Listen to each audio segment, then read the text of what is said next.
Hello everyone. ఈరోజు మీకు Orissa style డాల్మా ఎలా చేయాలో చూపించబోతున్నాను. ఫస్ట్గా అయితే ఒక చిన్న పొటాటోని, క్యారెట్ని, అలాగే స్వీట్ పొటాటోని, ఒక ఆనియన్ని, 2 పచ్చిమిరపకాయలని, ఒక వంకాయని, కొంచెం కరివేపాకుని తీసుకొని రెడీ పెట్టుకోండి. అలాగే నేను ముందుగా పప్పుని బాయిల్ చేసుకొని పెట్టుకున్నాను. అయితే మనం ఏవైతే వెజిటేబుల్స్ తీసుకున్నామో అవన్నీ కడాయి పెట్టుకొని ఆయిల్ వేసుకొని ఫ్రై చేసుకోండి. ఫ్రై చేసుకున్న దాంట్లో చిన్న అల్లం వెల్లుల్లిపాయ పేస్ట్ని యాడ్ చేసుకోండి.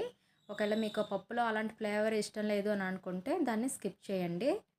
ఇలా ఇవి బాగా ఫ్రై అయిన తర్వాత ఒక కప్పు టమాటా ముక్కల్ని అందులో యాడ్ చేసుకొని బాగా మగ్గించండి.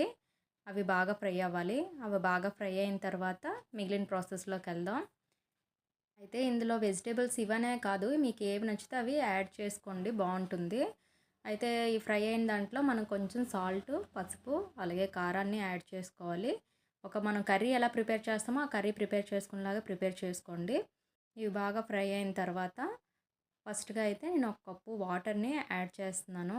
ఎందుకంటే మాడకుండా ఉంటుంది కదా, కొంచెం ఒక కప్పు వాటర్ని యాడ్ చేసుకోండి.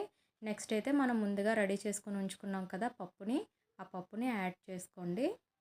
మొత్తం మిక్స్ చేసుకొని మీకు వాటర్ కన్సిస్టెన్సీ ఎలా కావాలో అలా సెట్ చేసుకోండి. కొంచెం లూజ్గా కావాలంటే కొంచెం వాటర్ ఎక్కువగా యాడ్ చేసుకోండి. మీరు కూడా కంపల్సరీ ఇది ట్రై చేయండి. టేస్ట్ అయితే చాలా బాగుంటుంది. ఎప్పుడు రొటీన్గా కాకుండా ఇలా ట్రై చేస్తూ ఉంటే మనకి కొత్త వెరైటీస్ అనేవి ఇంకా ఐడియా వస్తుంది, ఇంకా ఎలా చేయాలి ఏంటి అనేది.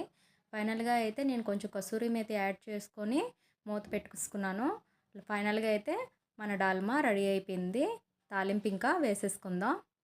తాలింపులోని కొంచెం పోపులు, ఎండుమిరపకాయలు, అలాగే వెల్లుల్లిపాయలు, కరివేపాకు వేసుకొని తాలింపు పెట్టేసుకొని మూత పెట్టేసుకోండి.